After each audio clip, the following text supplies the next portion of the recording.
All right. Who wants to talk about their midterm? Yay. Sounds like a good idea. Good morning, Victoria. So I'll start off with a couple disclaimers. Disclaimer number one is that everything I'm going to talk about today, like I said yesterday, is about project planning. So that means it's about the things that you as a developer, and especially you as a product developer, need to think about before you start putting hands on keys and trying to code. That's the first disclaimer. The second disclaimer is that this lecture has been somewhat affectionately dubbed the sermon because I get preachy. And the main reason I get preachy is I can literally say I wrote the book on this stuff. So I'm really passionate about project planning because I have seen entire companies fail because they failed to plan what they were going to build properly. Every dev that I know has a directory, morning, Nick. Has a directory full of half-finished projects. And the reason that they're half-finished is because they stopped building them when it got hard. And it got hard because they didn't plan properly. So the last disclaimer I'll give is that while I am especially opinionated about this, and what I'm going to say might even sound slightly dogmatic, the other thing I will say is this is not the only way to plan a project, but if you do it this way, it works. So, that being said, you've got your teams, you've got your groups, and you're going to be picking a project. Oh, are the iOS folks joining us? Yes. Awesome. Let me swap presentations.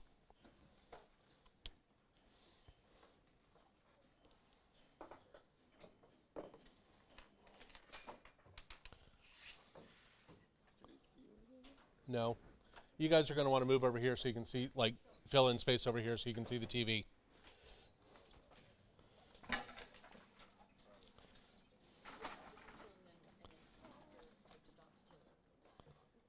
Oh, no, that's the final project one. Does this one have it? Nope, final project. Huh.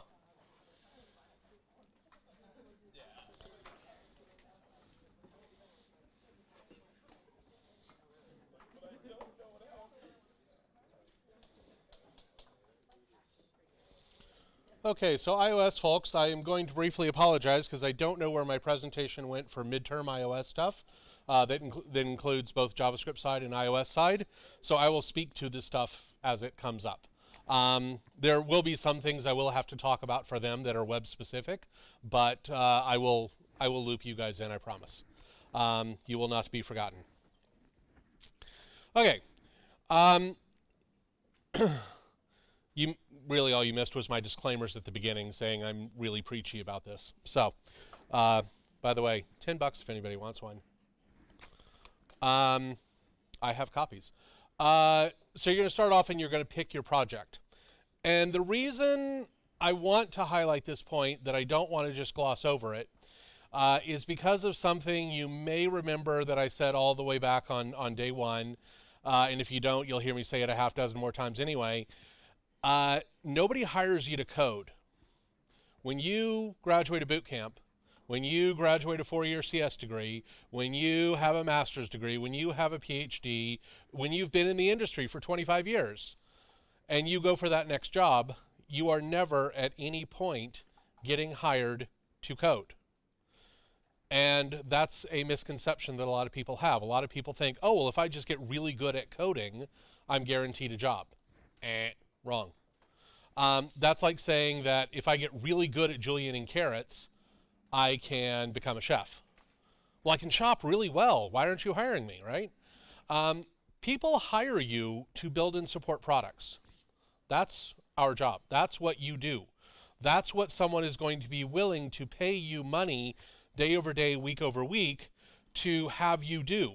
Because the company that is hiring you needs that product to be out in the marketplace, needs it to be successful, and most importantly, needs it to generate revenue. So the opening part of what I'm going to talk about is actually focused on the product way more than the code, because you as a developer are going to be making decisions about how you build what you build, and those decisions are going to influence the success of the product. It's not about how perfectly you write that dot map routine, or it's not about, you know, whether you are using, you know, multiple Swift classes in a single file. Like, that's not where someone is going to hire you and what's going to make the difference. What's going to make the difference is your ability to conceptualize and deliver on a product. So picking this is an important thing. And one of the things for everybody that we encourage is that when you are looking at doing your midterm project, we want you to think of it as if you are on a dev team. You know, the pairs and trios have been assigned, but think of it as you are on a dev team for Lighthouse Software Incorporated, and we're a boutique shop that takes clients in from the community, and you have been hired to build this product for the client. So that's why you have been given a list of specs for what that product should do, because that's what the client has said they want you to deliver. Anything over and above that that you manage to get done, awesome. That's you going above and beyond. But you have a list of specs from the client, and the client is expecting that you are going to deliver a working product for them that they can then put out into the market and make money on. So this choice is not just about, oh, hey, I think this would be fun to code. You don't always get to pick something fun to code. Sometimes you are just given a task and you have to do it. You know, it helps that you do have some selection in this matter, but you want to approach it from the viewpoint that, you know, that this is your opportunity to take all those skills you have acquired and apply them to this task. So you're going to ask yourself the question, where do I start? Because as devs, we have, unfortunately, a terrible tendency. We now have this skill where we can put our hands on keys and solve problems. That's what we do. That's our big talent. But we don't start with our hands on the keys. You know, if I say, for example, build me an address book app, you're not going to go, cool, and immediately start typing, because you don't know what you're building at that point. So you have to figure out where you're going to start. And I'm going to tell you 100% of the time, you want to start with your data. So I have a thought experiment for you. And this thought experiment is, imagine that in this world we live in, it's pretty much like the one, you know, that we have right now, but there's one big social media company called Tweetbookagram. And everything that we post online, all of the inappropriate information, the bad cat gifs and the inappropriate quotes and the misattributed quotes and the political rants and the links to recipes and the surveys all get posted to Tweetbookagram. And in this universe where Tweetbookagram exists, there also exists an annoying little wizard who hates social media with a passion. So the little wizard works and works and works and comes up with a spell, waves his magic wand, and the app, the website, all of the code for Tweetbookagram disappears immediately. You go to look at your phone, and that space where that icon was, it's just gone. You know, you go to the website, you know, 503, you know, there's just, it's an error. The app is gone. So this would pretty much cause a worldwide panic. They would make the 6 p.m. news. TMZ would report a conspiracy on it. You know, Reddit would go nuts over this. Worldwide productivity would probably shoot up about 25%. But Tweetbookagram, being this monolithic trillion-dollar social media company, they have 1,000 engineers on staff. They're going to quickly jump on the keys. They understand their product that they've been serving. They're going to jump on the keys, and they're going to use all the, you know, all their know-how, and they're going to quickly get something back up. 2-3 weeks max, probably. There's at least going to be an initial version that you can log into, an initial version that you can put back on your phones, and all your Candy Crush invites, and all your pokes, and all your videos, and all, you know, your friends are there, and the messages. You know, you're right back to where you were before. Everybody can heave a big sigh of relief. Tweetbookagram survives. If anything, the dev team now has the opportunity to improve the product. They have the opportunity to get rid of some of the old baggage that was holding them down, and they get to move forward with some new exciting things because they still have access to their data. But this, of course, pisses off the wizard. So the wizard spends a couple weeks researching a new spell, waves his magic wand, and the database and all the backups for Tweetbookagram evaporate. The icon's still there on your phone. You hit it, but you have no account. You go to the website, try to log in. You have no account. The billions and billions of accounts, most of which were created by about 4 14-year-old girls in New Jersey, are all gone.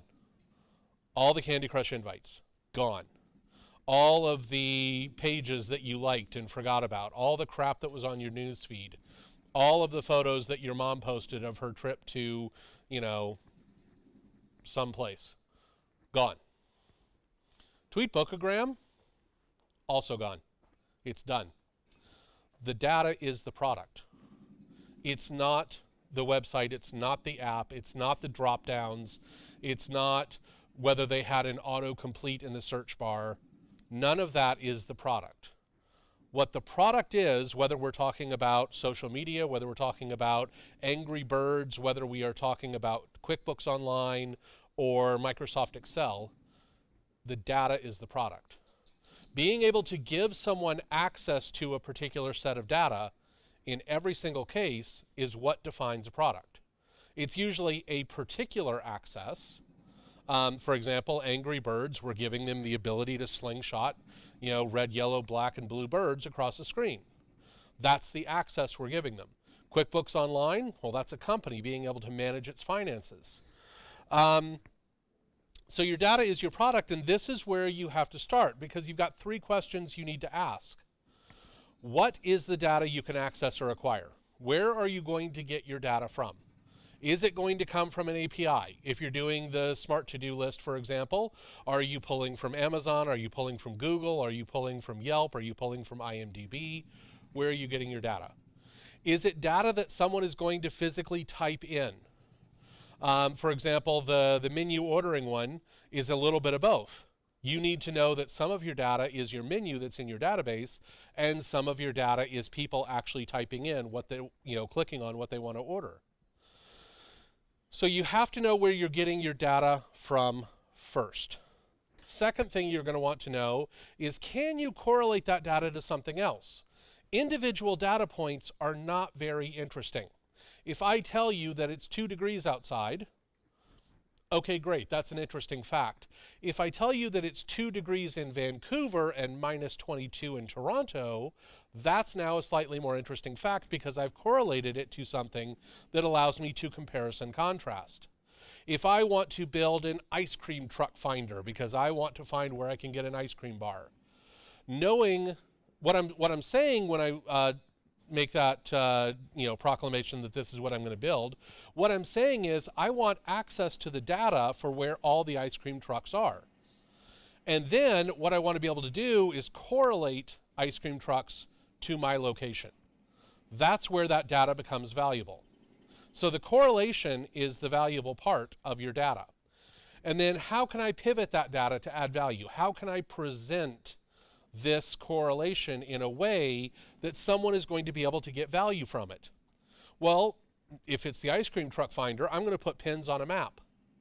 That's my pivot. That's my presentation of my data in a way that makes sense. So these are the 3 questions that you start with, not, oh, I can't wait to code this particular view. No, that's not the way it works. You start with, where the heck am I going to get data from? Because without data, you have nothing to show. You have nothing, all your code is supporting emptiness. So, thank you, Dylan. Victoria just posted a picture of data from Star Trek Next Generation with the Meerschaum Sherlock Holmes pipe. Features versus benefits. When you are deciding what it is you're going to build and how you're going to present your data, it's important to understand the distinction between these 2 things. The reason there's a big distinction between these 2 things is that customers don't pay for features. And when I say pay, I mean money or time. Nobody's going to invest their time because you used a particular UI kit, or because your button was green, or because you used Material UI, or because you have a really cool like animation library. That's not what is going to make someone use your product. They're going to use a product and choose to integrate it into their lives because it benefits them in some way. All of the apps and websites that you use on a daily basis benefit you in some way. You don't just use Compass because we tell you you have to. You use Compass because you are learning from it. It gives you access to a certain set of data, which is our curriculum. That's the benefit that you get. You are able to learn, upskill yourself, improve yourself, and most likely, as long as you are devs, until you're at a point where you feel like you know everything, I promise that will come back at some point, you'll probably want to reference Compass, because it benefits you to have access to that information. That's why you would access that tool. Same thing with your bank website and Tweetbookagram and whatever else it is that you use on a regular basis. You use those things because they benefit you, and if we want to quantify that benefit, we want to talk about something that is stolen straight out of psychology class, also a marketing class, and psychology and marketing are so close they might as well be the same discipline in university. But there's a set of principles called the universal values, and at the risk of sounding terribly reductionist, every single decision that you have made since you were born is based on one of these 4 principles. And I know that you are all special, unique snowflakes, and you have custom wants and needs, but let me tell you a hard, hard truth. Everybody wants one of these 4 things. And every decision, from what we wear to how we do our hair, to where we choose to eat, to which poke bowl we're going to have, comes down to one of these 4 things. We want to look good. We want other people to think that we are smart and interesting and athletic and attractive and charming and all of the other positive check, check, check kind of attributes that we want to have. We want other people to think that we make good choices. That we want their respect and their admiration for making those good choices. Similarly, we want to feel good when we get up in the morning and we have to face ourselves in the mirror and there's nobody else around and the mask comes off. We also want to feel good. We want to feel good about the choices we make. We want to feel like we are smart and interesting and attractive and charming and accomplished and all those good things. Curious thing about human nature, as a side note, there are lots of things that we will do to look good that don't make us feel good, aka highballs on a Friday night. There are also a lot of things we will do to feel good that don't necessarily make us look good. Ironically, we call that integrity. We also want to save time. Time is something we don't know how much we have. Crane could tip over, take us all out right now. We have no control over that. I mean, it's morbid to think about, but the truth is, time is an ambiguous resource in terms of quantity. So anything that we can do that allows us to save time, we're going to do. That's why we have technology. Technology allows us to save time because it automates manual tasks. It allows computers to do things for us way faster than we can. So last but not least, we want to save money. And money doesn't just mean cash in the bank. Money is also the gas in your gas tank, the clothes in your closet, the food in your pantry. It is the resources that you have accumulated over time that you want to preserve because you worked hard to get them. So these 4 things drive all of our decisions at some root level. So I bring these up in talking about benefits because when you are deciding how you are going to deliver your project that you have chosen to build, you need to make sure that the way that you are building that product speaks to at least one of these. If you don't, that product doesn't work. It's not going to resonate with people, it's not going to be worth using, and there's no point in building it. It becomes a proof of concept or an academic exercise at that point, and benefits no one, probably not even you, that much. Because if you can't see a reason for using what it is you're building, you're probably not going to put your best effort into it either. If every line of code you're writing is like, oh, this is useless, why am I doing this? You're not going to be interested in turning out a good product. And that's not something that an employer wants to see from you. So how do we make sure that what we're going to build is adequate and sufficient? Well, we do that. We start with user stories. Great big asterisk, you are not ready to code yet. So user stories are how we start to describe the features that we're going to build that will benefit people. The first formula for a user story is this: as a blank, I want to blank because blank. So as a role, I want to take an action because there will be a positive benefit. For example, as an admin, I want to reset a user's password because I want them to have access to their account. As an author, I want to post blogs online because I want to share my views and my content with the world. As a lover of ice cream, I want to find the nearest ice cream truck because I want a dilly bar. Whatever it may happen to be, this describes something that a user is going to do in our application. And the because is super important because that gives the motivation. That talks about the benefit. That kind of ties the whole thing in a bow and says, this is why someone would use this feature. We can write it as an entitlement, and I mean entitlement in the I should be able to, not entitlement in the millennial don't touch my beard kind of way. As a blank, I should be able to blank because blank. So for example, as an author, I should be able to edit my content because I want to make sure that it's accurate. As a user, I should be able to edit my profile because I want to represent myself well. As an admin, I should be able to see all of the users on the system because I need to manage this platform. So these are entitlements, and this version of it can help you quite a bit because you start to make sense out of the access to the data.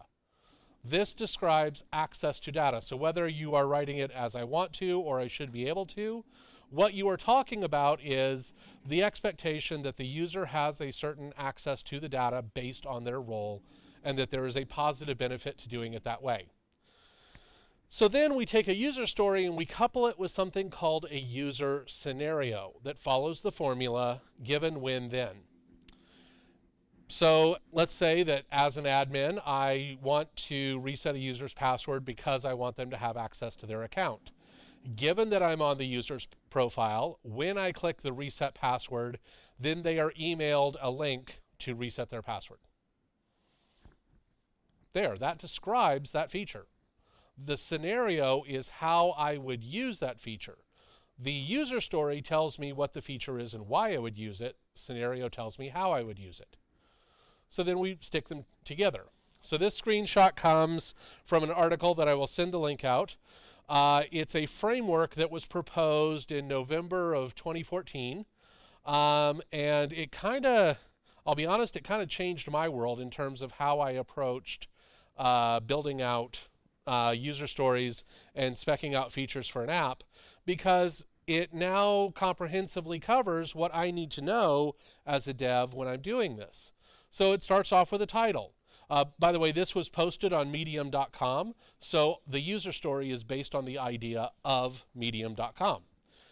User should be able to save story. So we start off with the traditional user story. As a user, I want to save a story I'm reading because I found it useful. There we go. There's feature, there's benefit. Scenario: given that I'm reading a story, when I tap the icon to save a story, then save it to my saved stories. That describes what is going to happen when I interact with this feature. And then down at the bottom, we've got an info section, which is all the metadata, where we might, for example, put a link to the bookmark icon that's actually going to be on that view for saving that story. We might put a link to the wireframe, or this, where we've rendered out a PNG or something of the wireframe or the layout for that particular thing. And this is completely platform agnostic. Whether you are using all of the beautiful wireframing tools in Xcode, I hate you guys, or you're doing it with the more manual web-based tools that we have to do, knocking rocks together to make fire. If you've never seen the wireframing tools in Xcode, oh man. But it doesn't matter which tools you're using, you can now link to the layout that shows how, where that bookmark icon is even going to go on the page. So you get all the context that you need. So if I take this and I hand it to Leon, he's got a really good chance that he's going to be able to build it, because he knows that he's going to be on a story page, and he knows that that icon needs to be able to be clickable, and he knows that when it's clicked, a post needs to go to the server. Ta-da! He knows now how to build this. The rest is logic and syntax that he's going to have to work through, but he now knows the mechanics of what it is that he's going to build. So the framework goes on to enhance the scenario section by adding an and. And this is really cool. So given that I'm reading a story, when I tap the icon to save a story, then save it to my saved stories, and alter the icon to indicate success. That's what we expect as a user. If I tap on an icon to save something or bookmark something or favorite something or upvote something, like if I'm on Reddit and I hit the upvote button, I expect that button to change color. I expect that arrow to now, change color to show that I upvoted that. This now describes that behavior. So when I've assigned this to Leon, if I give him this version, it gets even easier, because now he knows that when he gets a successful response from the post, he can change the SRC on the image tag, and ta-da, we have a new image. Or change the background color on the icon, or whatever it may happen to be, however the implementation has chosen to be. So this now gives us a very clear path and set of instructions as developers on how to build this. So what you're going to want to do is write out user stories in this format, I recommend, for every feature that you plan on building. Now, that may seem like a lot of typing, and I know none of us became developers because we wanted to type, but if you do this ahead of time, you now have a clear map for what it is you're going to be building. And you want to build out everything that you're going to need for your app to be what we call, industry term, feature complete. And feature complete in this case is what you're going to be able to build in the next 5 days, because you're delivering what we call an MVP. An MVP is not most valuable player. It doesn't mean that you get a special ring and you get to play on the all-star team. MVP in this case means minimum viable product. What is the minimum set of features that you need to deliver to prove that your product has value? That's a minimum viable product. There's a new version that's going around the web that I kind of like, that's MLP, which is minimum lovable product. What is the minimum set of features that you need to deliver in order for users to love the core idea of your product? But that's what you're delivering. You're not, if somebody told you, hey, I need you to build Facebook, you're not going to try and build in 5 days all the features that Facebook has right now. You would probably get the ability for 2 people to become friends and for people to be able to post something in their feed. That's achievable. And at the basic level, guess what? That's what Facebook started with. Facebook started basically as a glorified amihotornot.com. It was a whole series of pictures, and you rated whether you liked someone or not. That's how Facebook got started, and it was built in about 9 days originally. So, and it was built by only one person, who was, by all accounts, a relatively crappy coder. Yes, I just spoke ill of the Zuck. You can hate me later. But you've got 5 days. You've got a team of people. You have big brains that you get to apply to this. You want to build an MVP. What is the minimum set of features that satisfy this client's need for that product? One of the features you're going to deliver is what we would call the aha moment. And the aha moment is that one feature that clearly proves that your app is worth using. That one feature that when you see it, the light bulb goes on. Maybe it's a candle, but you get to go, oh, that's really cool. That's why I would use that. Instagram is a perfect example of this. At its heart, Instagram is just a social sharing app. It's a photo sharing app because, we needed another one of those. But the cool part with Instagram is I can take a picture on my phone, that I paid $1,000 for. I can apply a filter to that image that makes it look like I took it with a $20 camera, and then I can immediately share it with my friends. The aha moment there is the immediacy of it. I'm in control of being able to share this moment that I just saw with my friends. And then we get into the whole slot machine dopamine rush thing of, ooh, somebody liked it. Ooh, somebody liked it. Ooh, somebody shared it. Like, great, it's like a slot machine at that point. Oh, I got a notification. Ooh, I got a notification. It might as well be like a hamster hitting, the button for pellets in a cage. But that aha moment is why Instagram became worth $1 billion and why Facebook was willing to pay for it. So the aha moment matters. But there's a danger. Anybody know what this house is? I'll give you a hint. It's in Southern California. Winchester, yes. So this is known as the Winchester House, the Winchester Mansion, the Winchester Mystery Mansion, also sometimes called the Winchester Haunted Mansion. And it has a particularly storied past. It's actually a really good story, so good they have made bad movies out of it. So this house was owned by a woman named Sarah Winchester, turn of the 20th century. Sarah Winchester was the widow of Sam Winchester of Winchester rifle fame. And when Sam died, he left her at the time a fortune of $25 million, which if, with inflation and currency and everything else, is now worth something around $500 million. So she was an extremely wealthy woman. Unfortunately, disturbed is even too gentle of a word for her. She was pretty much batshit crazy, and she believed that she was haunted by ghosts. Very specifically, she believed she was haunted by the ghosts of everyone who had ever been killed by her husband's rifles. The reason she felt she was haunted was because she went to psychics and mediums and they told her so. Let that sink in for just a minute. So, the reason this house is important is because the story of how it came to be is that Sarah Winchester was visiting a medium because she wanted to speak to her dead husband. We weren't there. We don't know what happened. Important for the story, this medium's husband was a general contractor. That becomes really important in just a moment. The medium, of course, contacted her husband. Again, we weren't there. We don't know. And through the medium, her husband supposedly told her that because she was haunted by these ghosts, that what she needed to do was to build a big house that the ghost could get trapped in, and that she was never allowed to stop building the house. The house had to continually be worked on forever and ever and ever in order to confuse and trap the ghosts. Once again, the medium's husband conveniently was a general contractor. Yeah. So the Winchester house started to be built. And it started to be built and added on to, and added on to, and added on to, with no plan, no blueprint, no rhyme, no reason.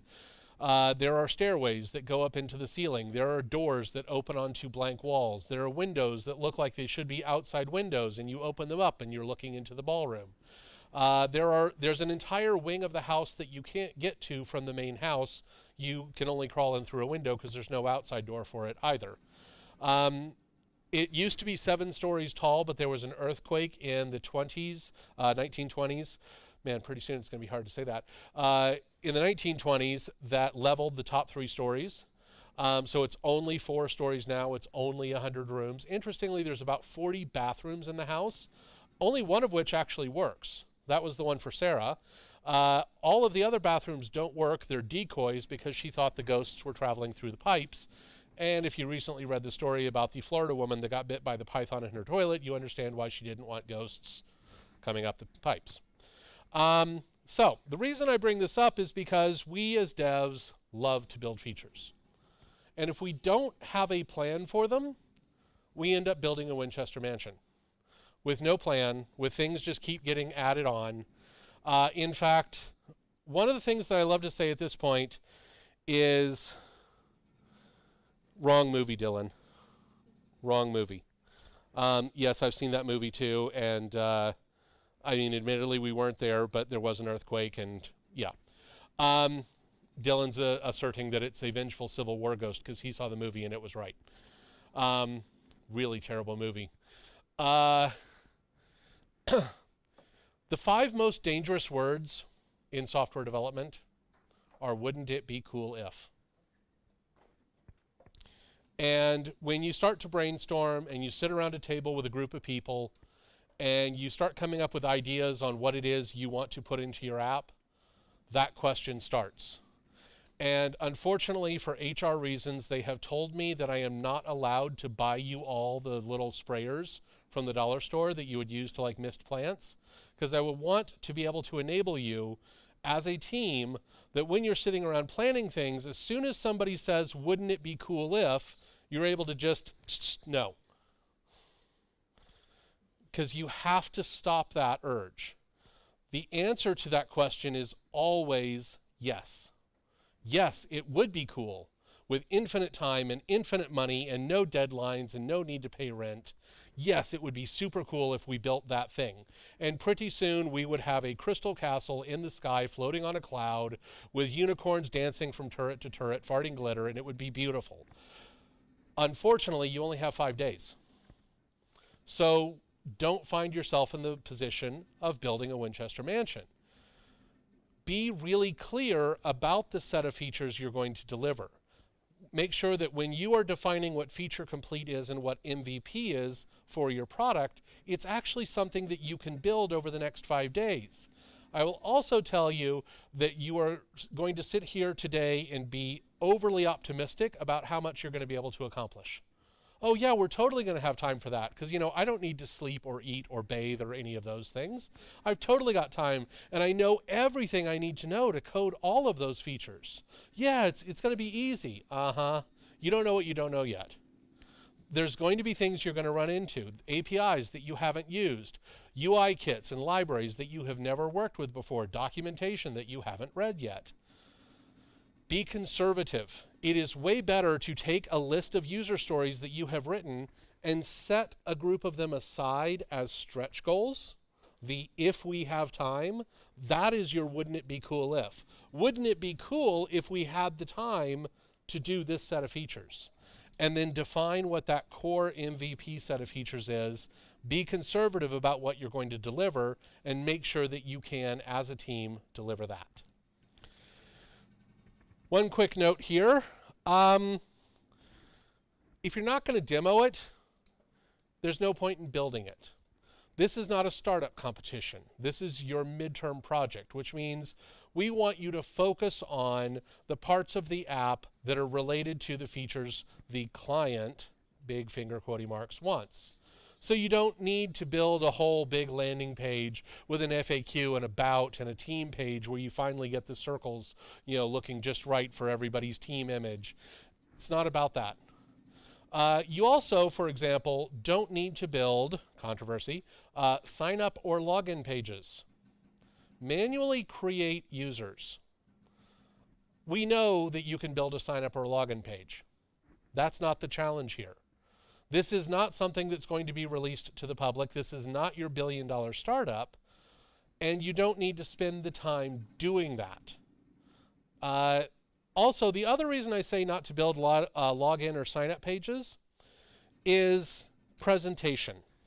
So on Monday, you're all going to be demoing what you've built, and you're going to be standing up here, and there's going to be all of these bright, shiny faces, and all of those bright, shiny faces, and a whole new crop of bright, shiny faces from the new cohort that's starting on Monday that are going to be here watching you present what you have built. By the way, no pressure.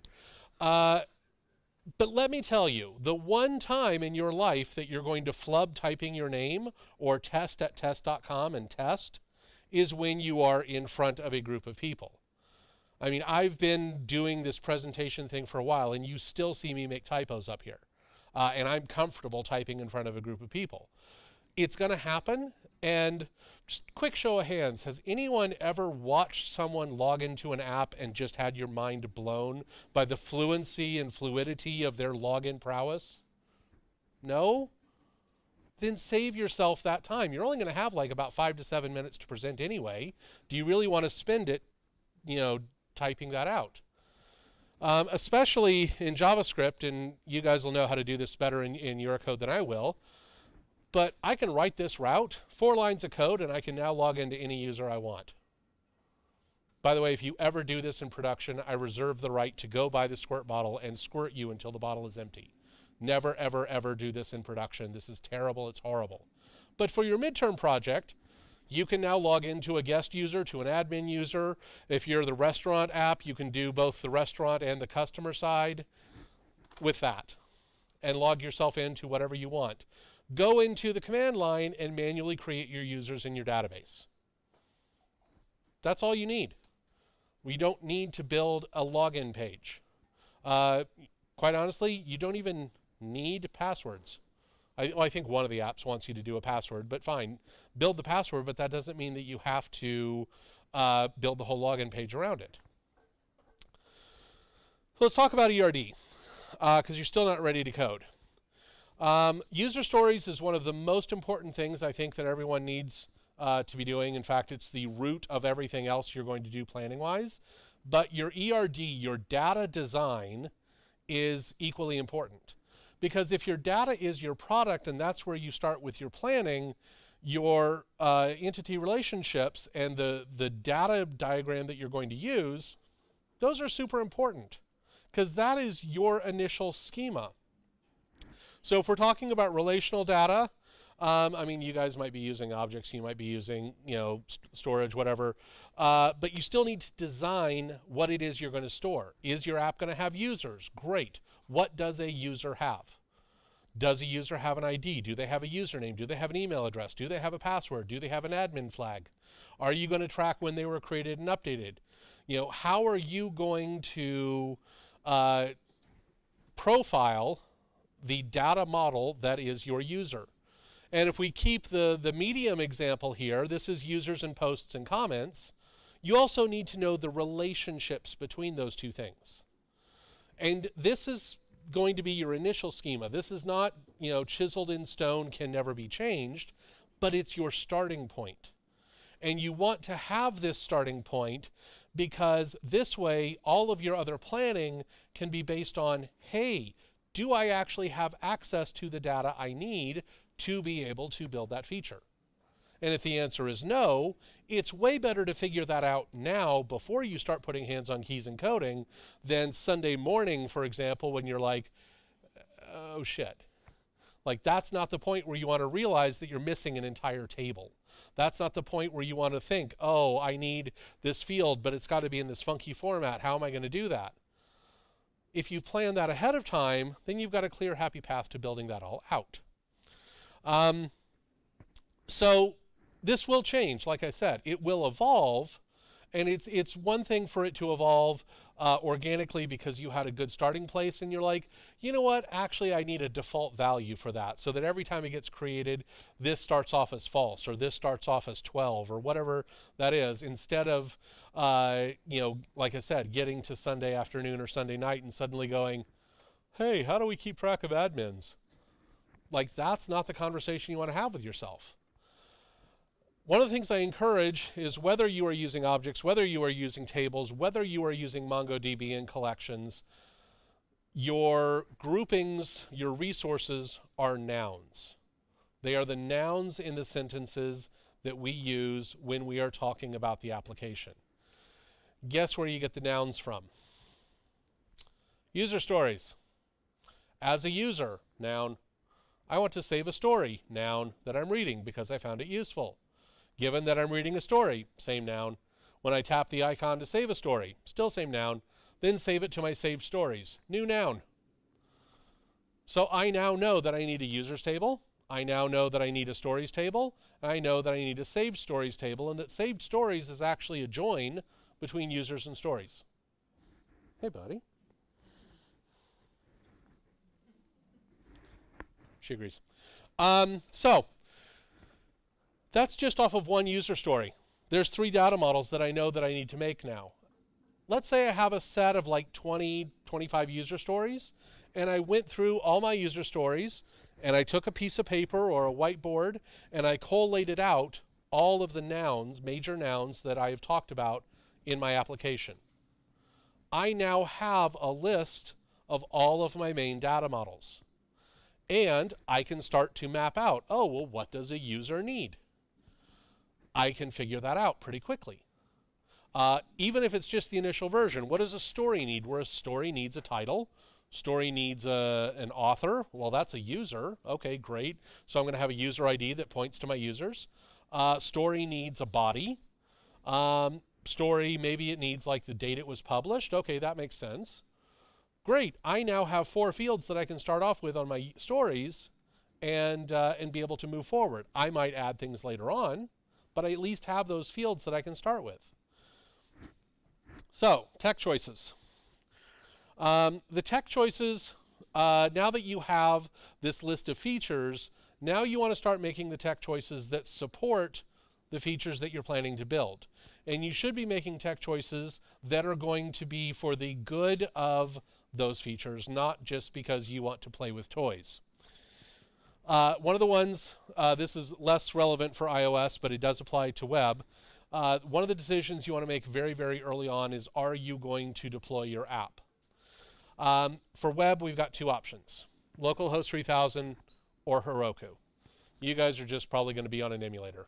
You might have loaded it on your device, but you're going to be running it locally when you come up and present, because I don't think it's going to make the App Store by Monday. Call me crazy, but if it does, by the way, you're hired. But when we're talking about using locally, don't think that you have to deploy to Heroku to get the cool points. Deploying to Heroku is going to make sense if you need, for example, the food ordering app, you need to use something like Twilio. So you've got to be able to deploy it to an HTTPS site to be able to send the signals to Heroku, or maybe you're doing the card game and you want multiple people to be able to log into it. There are genuine reasons to deploy it to Heroku, but it's a decision you want to make now. Any of them can be deployed to Heroku if you really want that experience, if you want to practice with that. But it's something you decide now, not Sunday evening, definitely not Monday morning. You don't come in, show up for in the middle of lecture on Monday morning, go, oh, it'd be really cool if we deploy this. Let me see if I can get it to Heroku before 11 a.m. No, that's not the way it works. Because you want to be deploying earlier rather than later. You want to make sure that you know how that's going to work in production sooner rather than later. There are going to be some things that are not going to behave the way you might expect them to. And it's way better to find that out early and deal with it rather than suddenly having to fight with it last minute and panicking. There is no problem whatsoever in demoing from localhost 3000, and if everything works locally, great, do it locally. That's totally okay. Don't stress out and think that you have to deploy, but if you are going to, do it sooner rather than later. Server framework, normally this is the point where I would recommend making some language choices. For example, iOS, you'd want to decide, am I going to build this in iOS, or am I going to, Objective-C or Swift? Am I going, which one of those am I going to build in? There's a logical choice, but you may decide to go old school. On the web side of things, this is where you start to decide what language would I be building my backend in.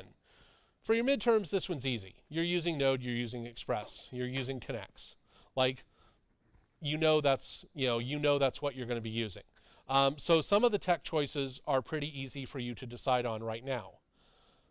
But don't forget about NPM. For you guys, it's libraries, it's plugins, it's UI kits. The things that you're going to need to facilitate the types of features that you want to build in order to provide that benefit to your users. You want to do the research across the board. You want to do the research for the libraries and the UI pieces that are going to really benefit you building the app.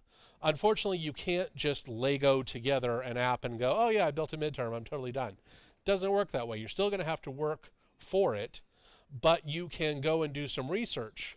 Do I need, like, what mapping library am I going to use? If you're doing something with pins going on a map, are you using Apple Maps? Are you using Google Maps?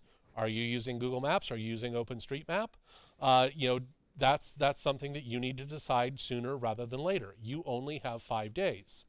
Taking a half hour and researching your maps ahead of time is great, because once you have committed to something like that, you're kind of locked in. Swapping out, your mapping library on like Friday afternoon, Saturday morning is going to be painful. Really, really painful. I can tell you from experience. So you want to research the tech choices early. Ask a mentor. They may have great ideas. They may have built an app or two in the past and might know some suggestions for what you might want to use to solve a particular problem. This is something that's specific to web, and this is the last thing we'll talk about before we take a break. It kind of applies to you guys, though not quite as directly, but when we're talking about routes, we're talking about those entry points into an application. Where is a user going to go to take each individual particular action?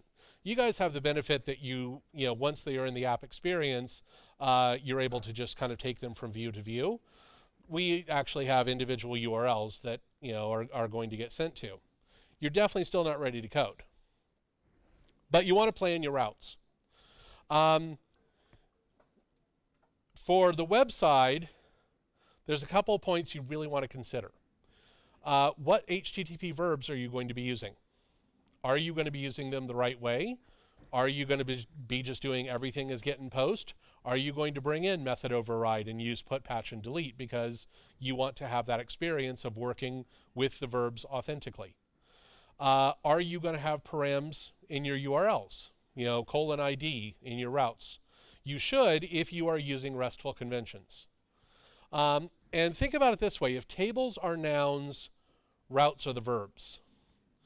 From your perspective, the big thing when it comes to routing that I like to think about is looking at the series of views that you're planning on building, how many of them are going to be fetching data, how many of them are going to be submitting data. Those are those entry points where a user is going to be taking some particular action. When I click to view a gallery, for example, where is that going to be pulling from? How am I going to be getting that data to that particular view? And if I'm asking a user to submit something, what is the path that that data takes in order to be integrated into the app experience? That's where routing kind of comes in for you guys a little bit more. But if tables are nouns, routes are the verbs because these are the actions that you take on your data. And RESTful conventions really support that because the pattern is /nouns/verb, like /user/new or /create. That tells me that there's a noun called users and I am verb creating a new one. So if I, for example, go back to my user stories, I can figure out all the routes I'm going to need. As a user, I want to save a story I'm reading, /story/ID. It's a get route. Because I found it useful. Given that I'm reading a story, get /story/ID. When I tap the icon to save a story, /story/ID/save, it's a post because I'm creating a new saved story. Awesome. I now have two routes that I'm going to need. I can kind of intuit from this, if I don't have a user story for it already, which I should, but that there is a page that I can go to that is /stories/saved that is going to show me all the stories I saved. So I now know 3 routes that I need to build. That's off of one user story. Imagine if I went through all 20, 25 of my user stories and pulled out a list of all the routes that I need to build. All of a sudden, I have a very definitive to-do list of tasks as a dev. I know for all of those get routes, I'm going to have a view that I'm going to have to pull data into. I know for all of those post routes, I need to deal with parameters. I need to deal with user input. So I now have a very clear to-do list of every task I need to build in order to get this app out the door. That's a pretty powerful thing for you as a developer. Because, again, you don't want to get to Saturday night, Sunday morning, and suddenly realize, oh crap, we're missing an entire workflow. Oh, there's a whole other page that I have to build. Like knowing ahead of time that there's a page you're still going to have to build, that's fine. Discovering on Sunday morning, oh crap, there's a whole page that we haven't even thought about, haven't designed, need a route for, that's not the place that you want to be. Let's take a break there. When we come back, we'll start to talk about wireframing.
Okay.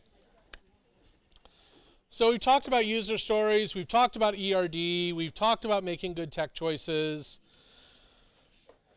This one I save for this point a little bit later in the conversation because this is the place where a lot of people make mistakes. And it's either making a mistake by skipping it or making a mistake by doing it wrong. And that is the whole section that is wireframing and design and storyboarding and deciding how your app is actually going to look.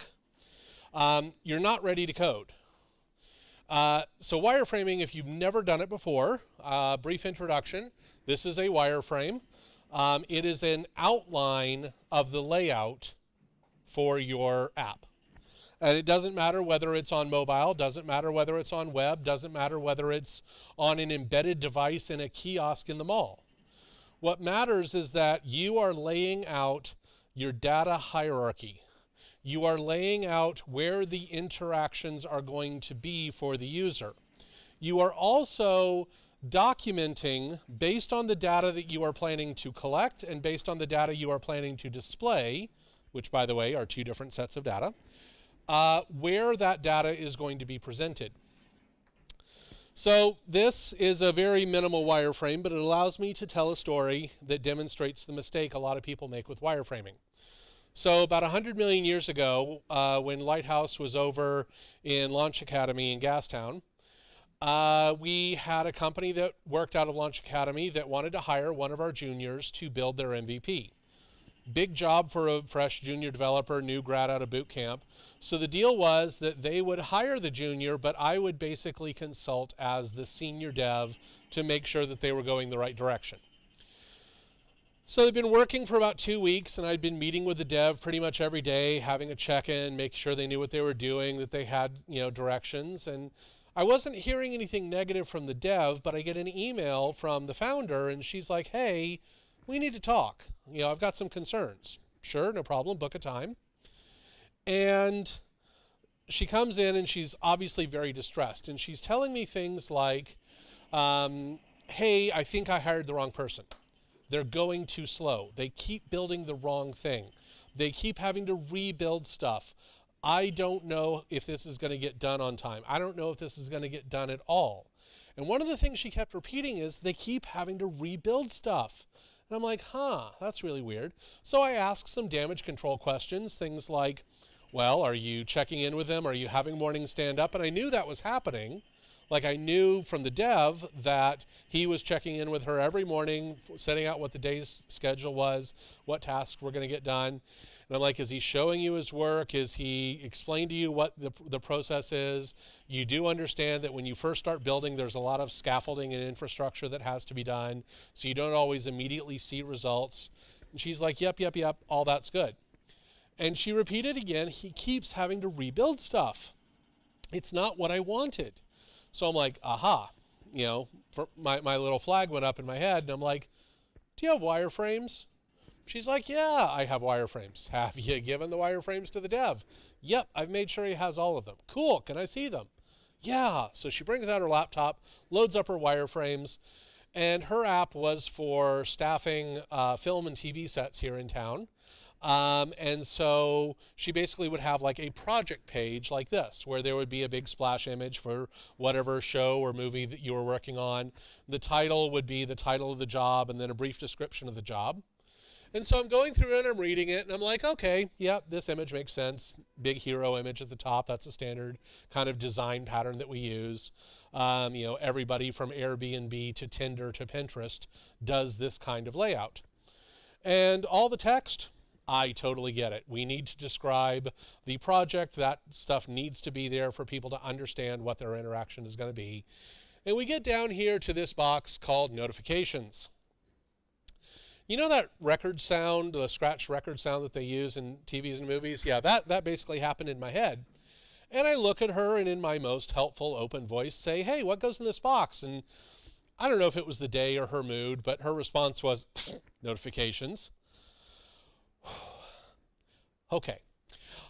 What do the notifications look like? Do they have a picture? Is the picture on the left? Is the picture on the right? Do they scroll horizontally? Do they scroll vertically? What happens when you mouse over them? What happens when you click on them? Are the notifications going to be read or unread? Where do I send a notification from? How do I get a notification that I have a notification?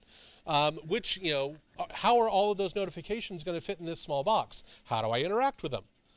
And if you are a fan of The Simpsons and you have seen the I Choo Choo Choose You episode, there's that moment at the end of the episode where Bart's got the VCR remote control and he rewinds back and forth and he says, if you watch really closely, you can see when Ralphie's heart breaks.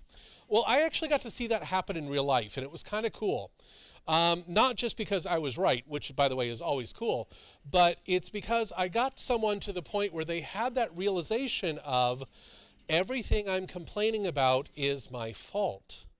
Because what happened was she had given the dev a box that said notifications. And she had a very clear picture in her head of what notifications should be. But if I was to give this wireframe to each person in this room, I would get about 25 different kinds of notifications. And you would all be wrong because you didn't build what was in my head. Some of you might come close, cool, good for you, but it's never going to be what I have in my head. If I don't show what the UI should be, if I don't show what the data hierarchy should be, if I don't show where the interactions are, I'm failing when I make wireframes. We can't be hand-wavy about this stuff. You have to be specific. And in fact, if that notification, if it's going to expand when I click on it, then I need a wireframe that not only shows me the notifications in that box, but I need a second wireframe for this page that shows what happens when I click on a notification and it expands. That is me demonstrating how I'm going to interact with my data in my app. It's not about the colors. It's not about the typography. It's not about which icon set I'm using. It's about where does the data go and how do I interact with it? That's what we want to get out of doing wireframes.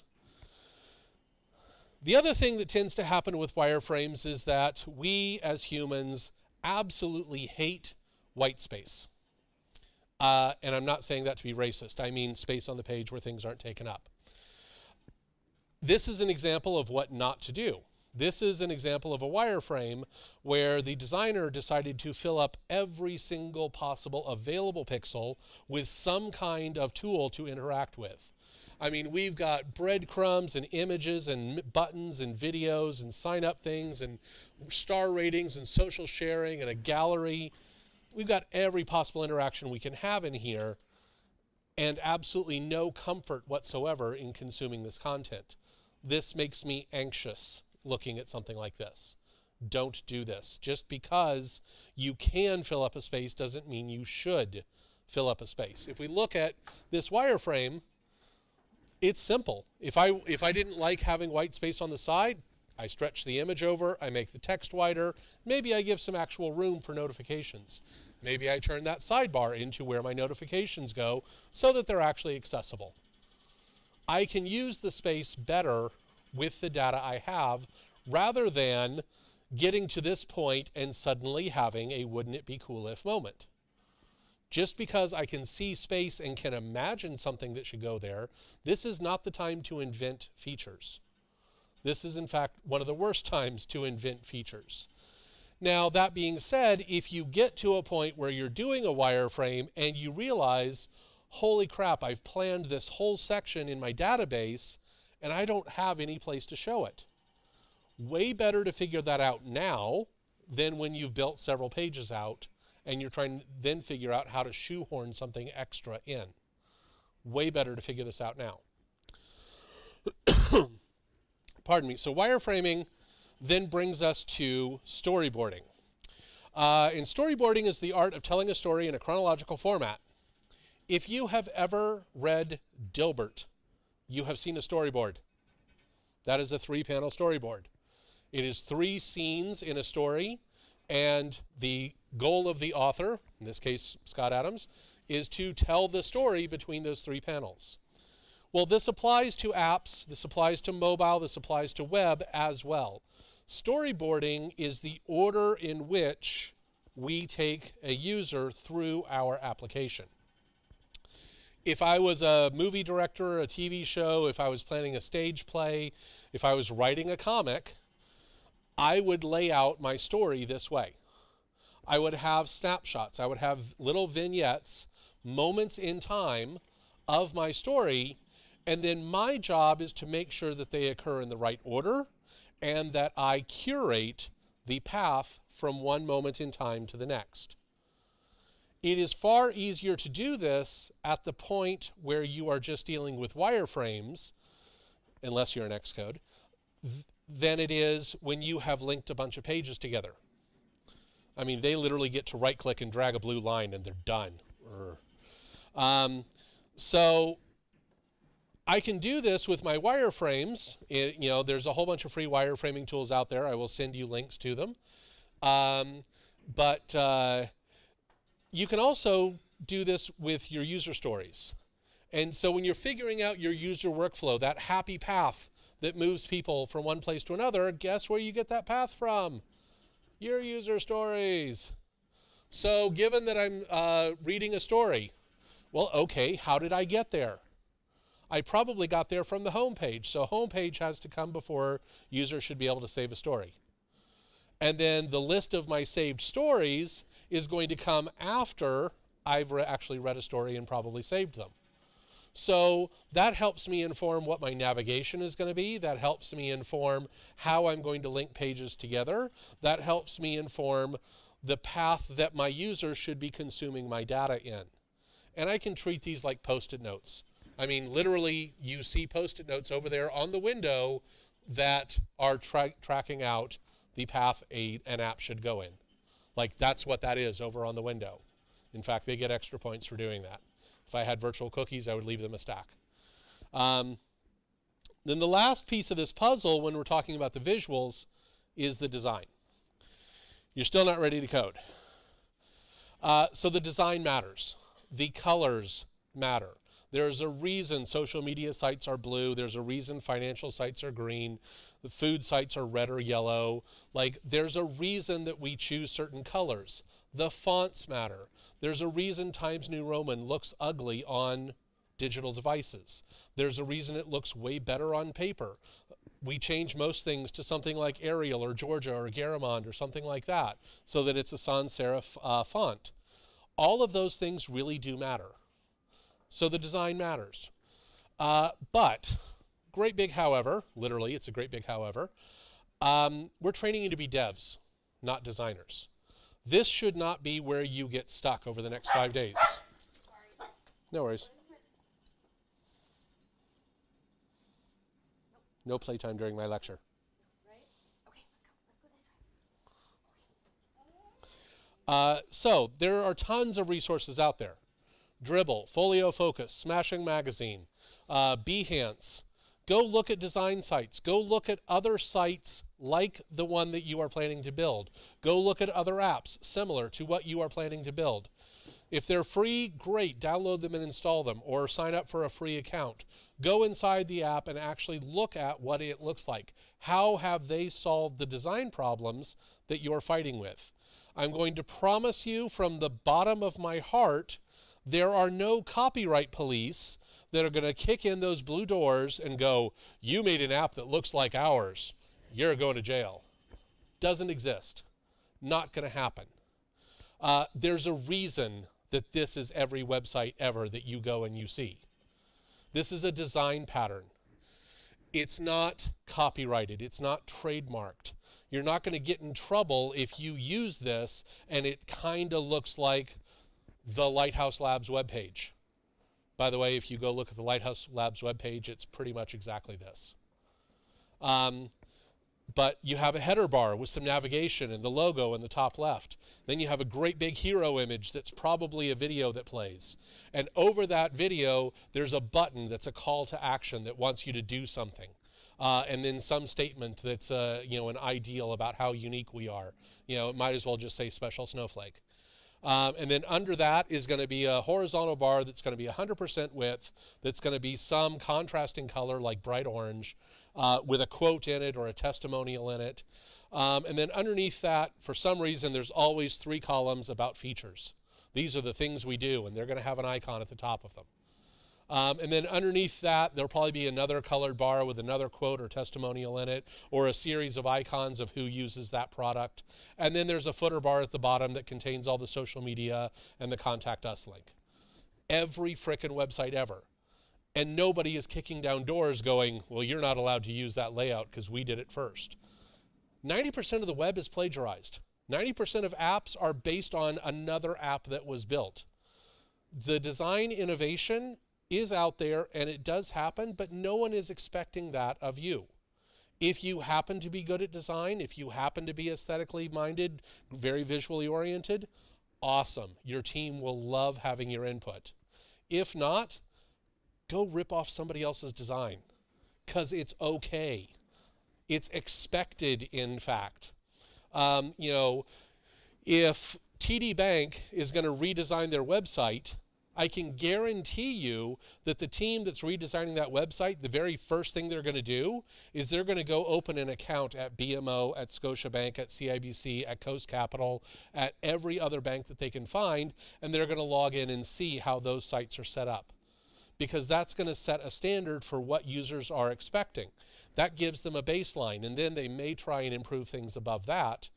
But go with what you know. Go with what the user patterns are, the design patterns are, that fit the type of app you are building. Because I promise, nobody's kicking down those blue doors because you used somebody else's layout. For the web people, quite honestly, if you get really stuck, go find a WordPress theme. Strip out the PHP and replace it with EJS. Congratulations, you now have a layout. You're fine. No one's going to hate you. What matters is that you're building a product that people want to use. That's what you have to focus on.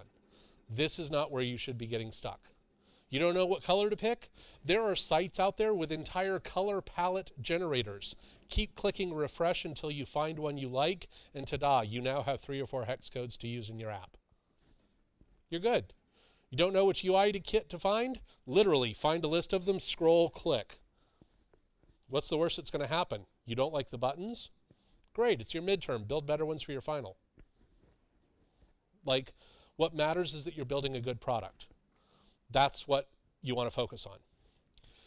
So, very wise man once said that doing development without a design is like doing origami blindfolded. Yes, you will get folded paper. It will not be a pretty crane. The reason this quote is important is not because I got to use a cool picture of a crane. It's because a lot of people, when they first start building something, they will build the test version.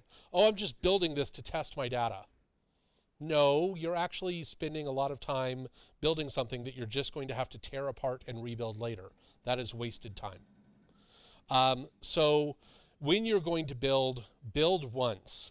Make your design, pick your colors, pick your fonts, figure out where your layout's going to be, make sure you've done your wireframing and that you are comfortable with all the data points correlating. Take your wireframes and actually go, okay, this is coming from this field of my ERD and this is coming from this field. If you have fields that you haven't accounted for, decide if it's important to show them. Decide if you even need them. Way better to figure that out now before the hands are on the keys than after you have run migrations, after you have designed structs, like all that stuff. Make those decisions now.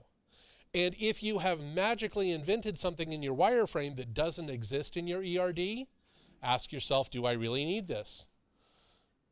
Take your wireframes, correlate them to your user stories. Make sure that every user story points to at least one wireframe. Make sure that there are no wireframes that don't have a user story attached to them, because now you've just invented whole new pages. And if you end up with user stories that don't have wireframes attached, again, better to know that now when you're in the planning phase than after you've started building and are in that, oh shit, I need a new page moment. So, UI framework. Like I said, you're going to pick a UI kit. You might just go with the default. That's fine. What matters is that you've made that decision. From the web side, you're going to want to use a grid framework. And I say grid framework, that does not mean CSS grid. That's something completely different. We want you to learn a grid framework. And the reason we want you to learn a grid framework is not because we want you to waste time. The reason is, as soon as you go out and you start supporting a legacy product that is more than a year or a year and a half old, I can pretty much guarantee you it's going to have been built with a grid framework. So you're going to need to know them. Question is, of course, which one do you use? Well, there's a bunch. Like, there's a lot. And if you, I think the last time I Googled for CSS grid framework, I came across about 100,000 listings for different ones. So there's a lot of them out there. This isn't even the greatest hits. But there's two on this list that are kind of the big kids on the playground. Which one do you use? Pick Bootstrap or Foundation. Bootstrap would be my recommendation. Foundation is still 100% awesome, and they both do all the same things. Is there one that's better than the other? No.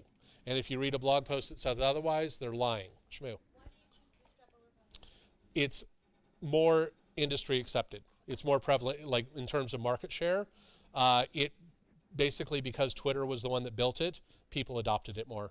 So it's prudent to learn that the internet will be Yeah. more likely to run into it. Yeah, that's the reason for picking Bootstrap, because you are more likely to run into it than Foundation. However, they both do all of the same things. They both look great.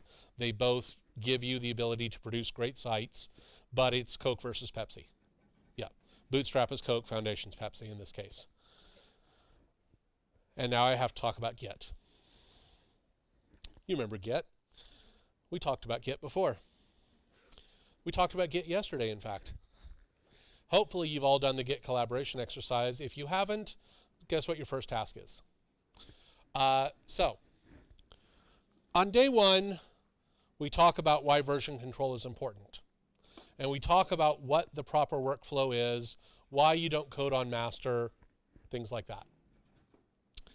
And hopefully you've been using good Git practices. You know, like I said yesterday, I was talking to the web cohort yesterday, and I said, you know, I'm 100% sure that since day one, all of you have been using perfect Git practices. I'm sure if I was to go back and look at your repositories, I would see beautiful branching strategies, and they'd be named like feature slash something or bug fix slash something, and there'd be no Git commit messages that are ASDF, JKL, crap. Like, I'm not going to see any of that, because I'm sure you are all professionals and decided to heed the advice and adopt good Git strategies from day one so that when you get to your job, you're ready. Just in case you didn't, and I'm sure I'm wasting my time talking about this, but just in case you didn't, you're going to clone a repository. You're going to make a branch. You're going to code. You're going to write a lot of code. You're going to build a feature. You're going to fix a bug. You're going to write some content. You're going to do some layout. Then, when you're done with all of that and you've committed, you're going to check out master. You're going to pull from your remote, because other people on your team may have contributed code already, and you want to pull that in. Then you're going to merge your branch that you were working on, and then you're going to push. And then you're going to go back to step 2, and you're going to follow the instructions on a shampoo bottle, which say lather, rinse, repeat. And you'll notice that steps 3, 5, and 6 have stars beside them. That's because this is where you're going to make sure that you test and make sure your app works. Because after you have done all that code for step 3, you want to make sure that works before you swap over to your master branch. Because that's supposed to be working code that you are bringing into your master branch representing the clean working version of your product at any given point. Once you pull other people's code into your master, you want to test. You want to make sure it works at that point, because if it doesn't work at that point, you don't move forward. That's a problem that has to be fixed, because otherwise you're mixing good code with bad. And I don't know if you've ever worked in a restaurant, but if you have 2 pots of coffee and one's old and one's new, bless you, you don't mix them together, because then you just get a pot of old coffee. So you don't do that with code. You don't mix good code with bad. The only reason you would do that is if your good code fixes the problem in the bad code. That's the only reason to mix them together. But let's assume it works, and you pull. Then you're going to merge your code in, and you're going to make sure that your code works with the version that you've pulled down. Gabe says, they are literally jackhammering into the concrete on the other side of the wall 20 feet in front of us. It's a bit hard to hear right now. We've turned up the volume. We might need to ask you to repeat some stuff. Cool. They're jackhammering about 100 feet behind me, so I feel like I have to be louder anyway, so this might be a win-win for both of us. So yeah, you're going to merge your code in, and then you're going to test. Because you tested back on step 3, but that was with the version of the code you had. You've now pulled new code in, most likely. And so then you're going to merge your code, your feature, your bug fix, your content, whatever it is, and then you're going to test again before you push. Because if it doesn't work, don't push. You're not ready to push until it works. Because otherwise, you're just literally putting garbage out there that it's going to be somebody else's problem. And hot potato is not a professional way to deal with a bug in an app. You know, unless literally Leon and I are on a team and I'm like, oh man, this bug's killing me. And he's like, well, push what you've got and I'll fix it from there. Okay, that's legitimate. You know, that's not me hot potatoing and going, well, I'm not going to tell everybody that there's a bug. Maybe they'll just find it and fix it on their own. Like, that's not how I do it. But if he's genuinely saying, don't worry, Don, I'll fix your code. I've got this. Cool. All right, fine. That's a reason. But in that case, I wouldn't push to master. I would push my branch. He can then check out my branch and keep working on that. Because master should always be a working version. So, please, I'm asking you as a personal favor, if you have any affection in your heart for me or Lighthouse or developers in general, don't code on master. Please. Let that always be the clean working version. Yes, you will always find an exception to the rule. Oh, I just missed a semicolon. Oh, I misspelled this word. Let me quickly fix that. Yeah, that kind of stuff. Sure, totally. I'm not being dogmatic about this. I'm saying your best practice is not to do this. Keep your work in your branches. Let master always represent the working, clean, pretty version of your product at any given point. Okay, good news. You are almost ready to code. A version that works or a working version? Preferably a working version. So scaffolding. With this, with being almost ready to code, this is where you are now starting to set up your project. I heavily recommend to do this as a team effort. Pair programming is fun. You remember that from week 1, right? Nudge, nudge, wink, wink. The reason I say to do this as a pair programmed activity is because if you do this on one person's computer, get all the libraries installed, get everything in the environment set up and ready to go, any problems that you have with getting things set up on that one computer, you're probably guaranteed they're going to happen on everybody else on the team's computer. And if everybody knows how to fix all the problems, then it's a group think, all the brains together solving at once, and it gets easier to go to everybody's machine and solve those problems in the future. If everybody is trying to do it on their own and everybody's doing something different, you may end up with 3 very different versions of your environment, which is not what you want to have. So here's a checklist. Don't worry, I'll be sending these slides out to you so you'll get a copy of them. This is your checklist. You want to start off by setting up a repository on GitHub and add your team members as collaborators. This does not make you the project manager. It makes you the person who set up the Git repository, and that's it. It could be anybody on the team. You can rock, paper, scissors, draw straws, race from here to JJ Bean and back, whatever you want to do, whatever is going to make it happy, or you can somebody can just be like, fine, I did it here. It's up to you. Set up the GitHub repository, add collaborators. On one computer, download and install all the resources that you're going to need.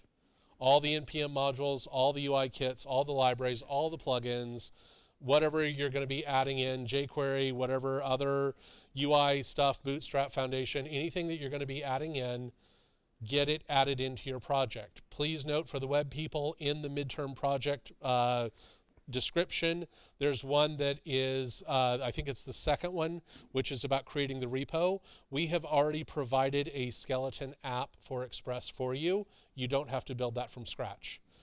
Also, in that app, there is an Ajax route set up. That does not mean that all your routes have to be Ajax routes. We just set it up for demonstration purposes. So use CDN links whenever possible. This does not apply to you guys at all, unfortunately. CDN, Content Delivery Network, we talked about caching before. If you use a version of jQuery that's hosted on like the jQuery servers, it's very likely that other people are using that same version of jQuery, in fact, that exact same file off their server. And so it's going to be cached on people's computers when you use it. Bootstrap's the same way. There are CDN links that are just link tags and script tags that you put in your header that don't involve you having to download and install those files. Keep them on the web. It's easier. Now, here's the part. This is one is the most important, and this is the one that people tend to make the biggest mistake on. Make sure that you can either A, do a build for the iOS people, even if it's just with an initial blank screen, and for you guys, be able to type npm start.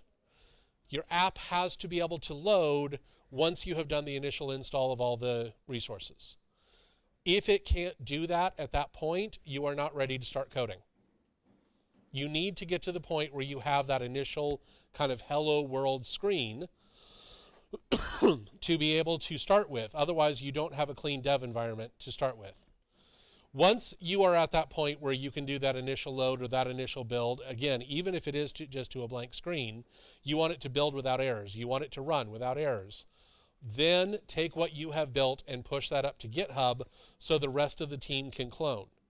The rest of the team then goes through the setup procedure to make sure that their environment is set up on their computer before anybody starts taking on a task and building the app itself.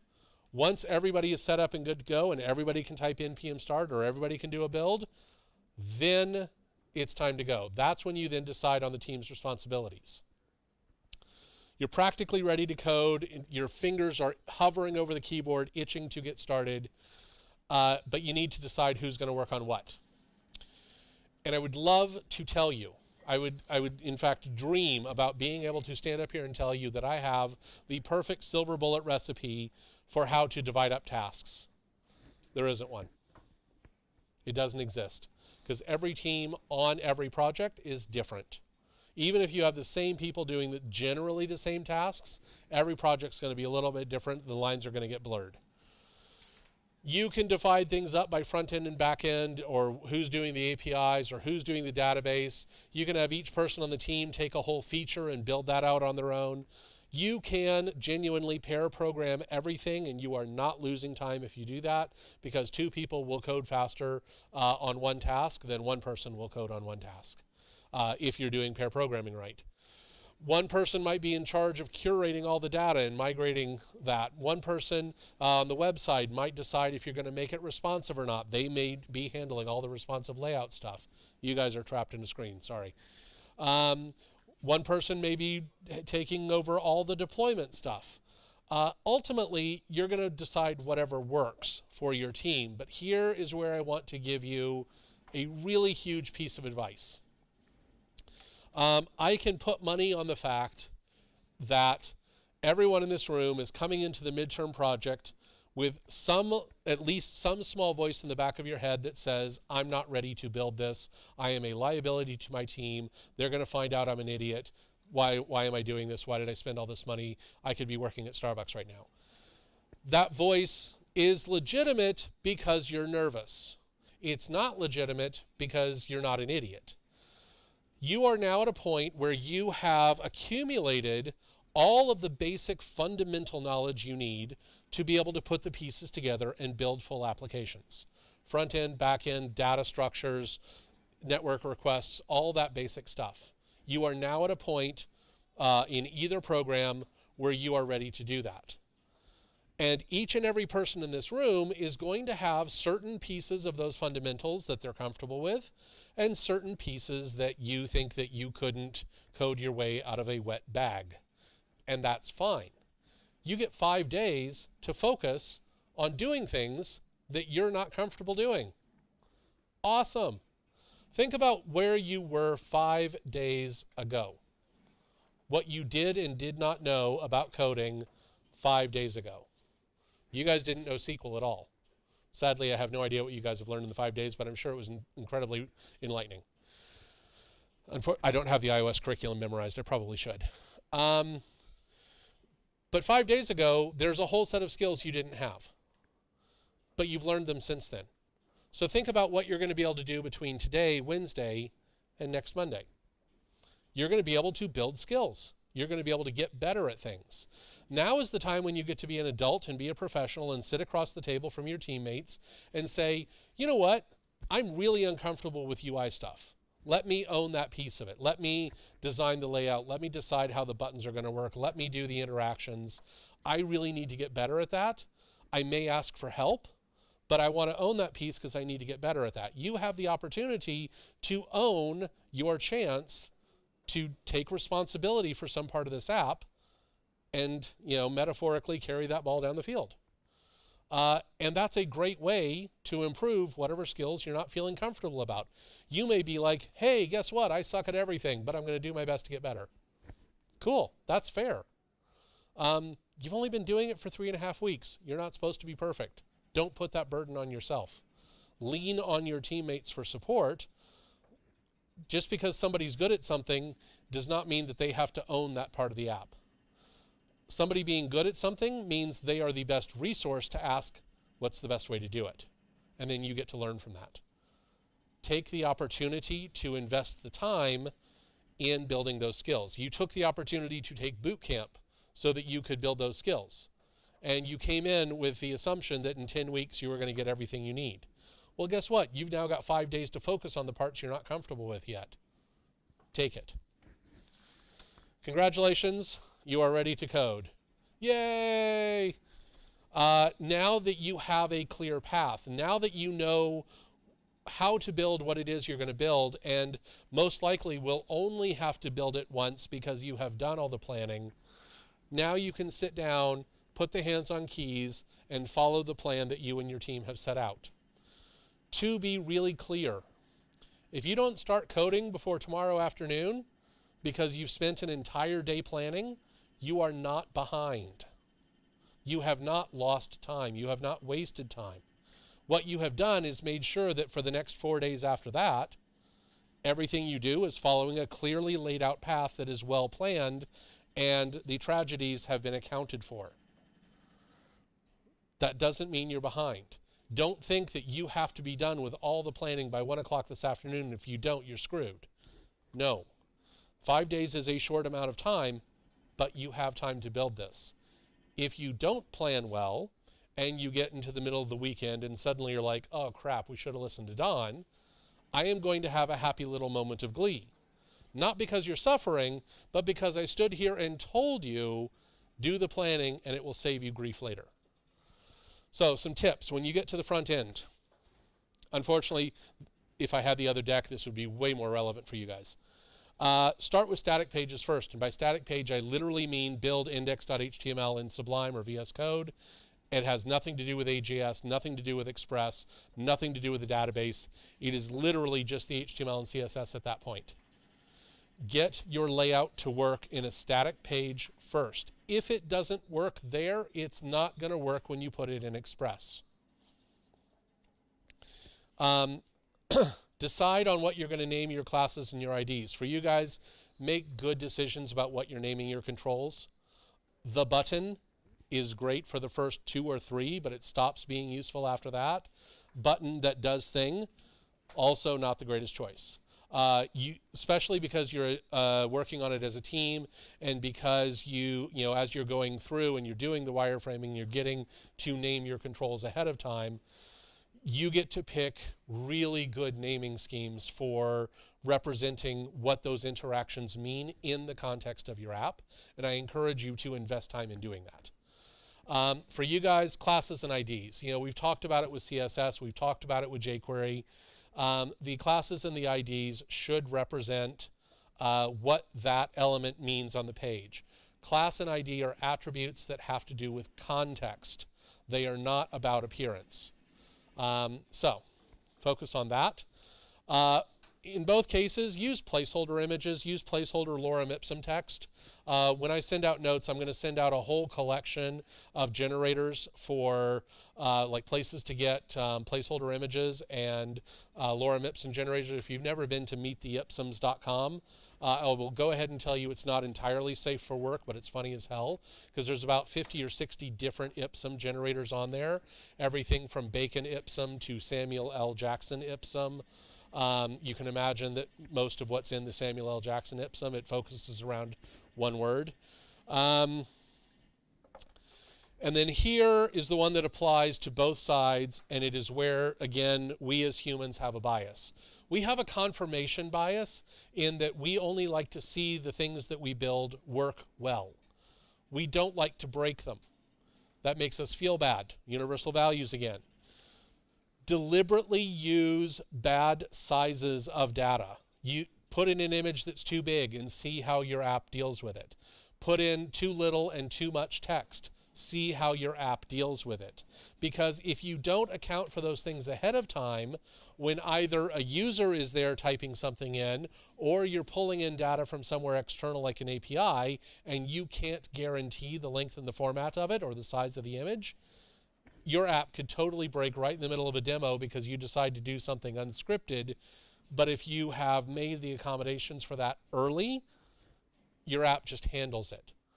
Text. There's actually CSS properties that will allow you to wrap text automatically and truncate text in a box automatically. Literally 2 lines of CSS and you can solve most of your text length properties. You know, in terms of like doing viewports on images, for example, you know, so that your image never goes above a particular size, min width, max width, that kind of stuff. Don't just work with good data. Deliberately work with bad data to make sure that your app can handle it. For the back end, always start with your data objects. Your data objects have to come first. Make sure it works from the command line before you ever try and put it in the app. Make sure you can literally run a query manually before you try and put it in the app.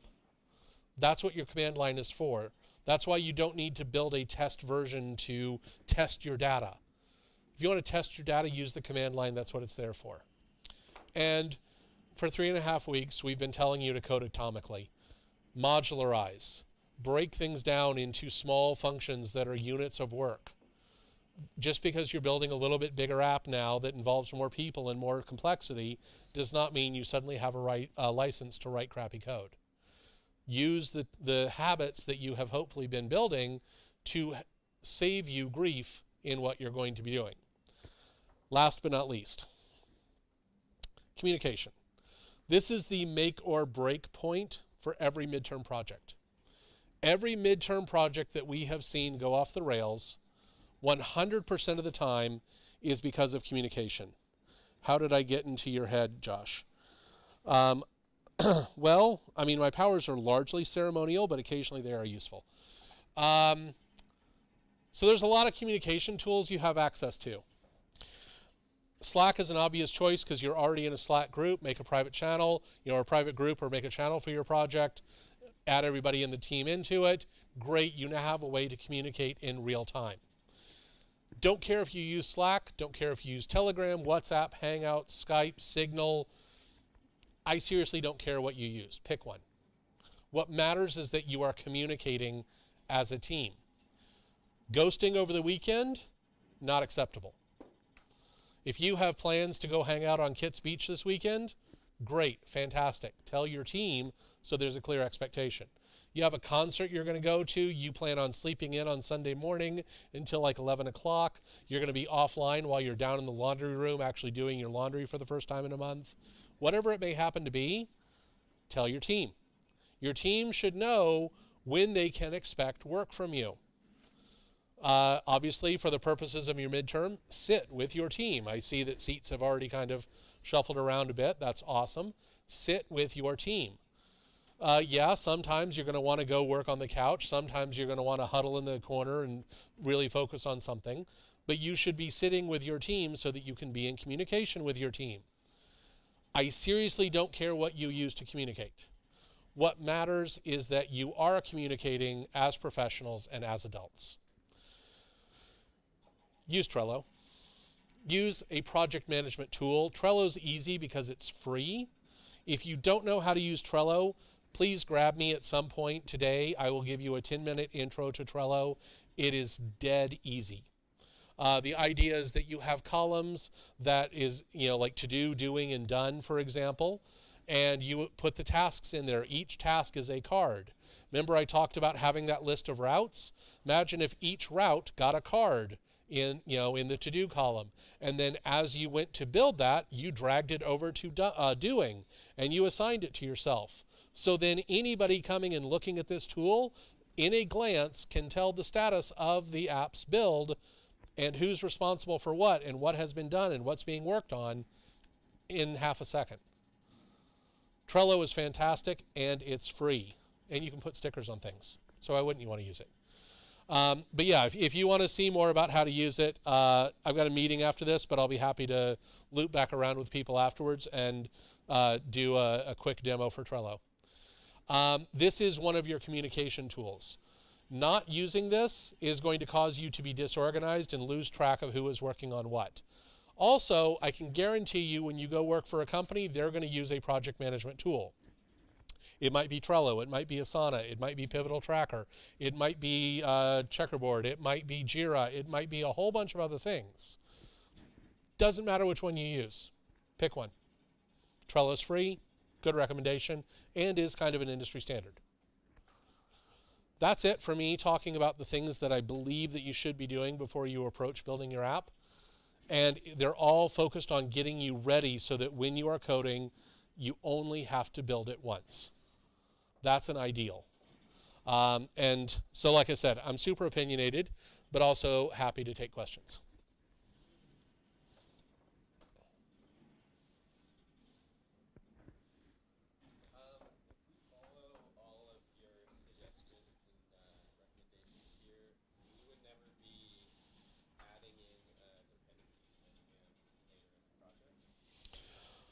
So the question is, if we're following all the recommendations here, you probably would never be adding in another dependency from NPM in the project.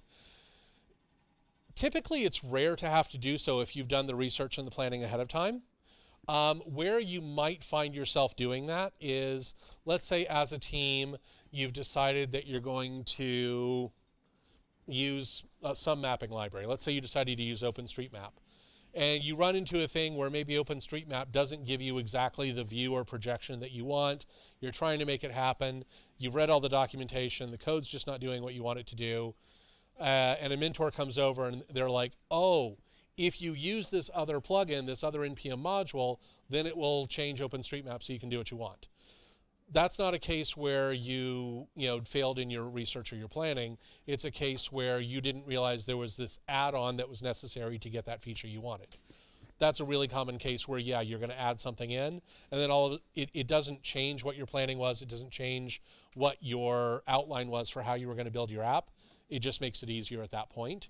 The kinds of things that aren't going to change, you're going to use Postgres, for example, so you're going to use connects. It's not like you're going to get into Saturday afternoon and go, you know what, this connects thing is bogus. Let's swap over and use Massive.js instead. That's not the kind of thing where you're going to change that.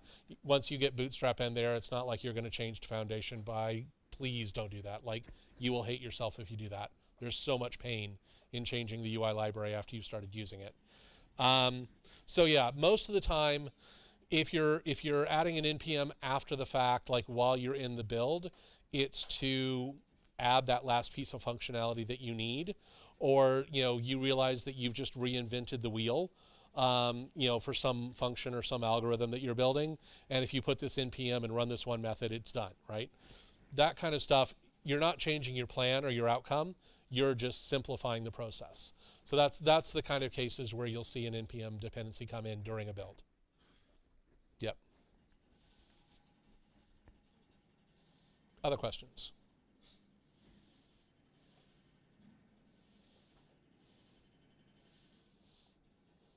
Is that a question? No, that was an itch. Okay, you've got a question. Yes. Talk to, yeah, if you're curious about the requirements that are laid out in Compass for one of the apps, just grab a mentor. Yeah. I mean, a lot of times it can just be reading it 2 or 3 times to suss out the language. It may be talking to your team and, hey, what do you think this means? What do you think this means? Some of them we deliberately left vague to see how you would implement them. Because that's how you'll get it from a client. You know, a client will tell you, I want an image gallery. And it's like the notifications box. You know, how you choose to implement that image gallery may be up to you. So some of them we have deliberately left vague. Talk it over with your team first. If you're still unclear about what it means, grab a mentor at noon. So one of the things that's going to happen is, I believe Kelly perhaps is going to send out a link to a spreadsheet where we're going to get you to tell us which app you're building. And that's just so that we can kind of keep track. Don't think that because a group is building one of the apps on the list that you can't build that one. We actually encourage multiple groups to build the same thing so that we get different implementations of it. That's legitimate real world stuff. A lot of times companies will pay 3 or 4 different dev firms to build an MVP of the same product so that they can find which one they like. That's actually the cost of doing business for them. They're willing to sink the $10,000 that it's going to cost to get an MVP built. And by the way, yeah, that is what design firms charge. So that, 2 weeks worth of work and $10,000 for them is worth it if they find the right company that treats their product the right way. So yeah, don't think that just because one team picked a project that you can't do that one. We actually want to see multiple versions of the same thing. In fact, we had one cohort, oh gosh, about 6 months ago, where I think 4 of the 6 teams all built the same thing, which was kind of cool. It wasn't repetitive. If anything, it was interesting to see the different treatments of it. So cool. I'll send the slides out. I'm also going to send a gist out, and I'll send it to both cohorts. I've got a gist that's a whole bunch of free resources that are out there for things like picking colors, doing wireframes, doing ERD, IPSM generators, that kind of stuff. I mean, you guys don't need the wireframing. Yeah, these are good resources just to have bookmarked. Yeah, and I'll send out the slides. Thanks, folks.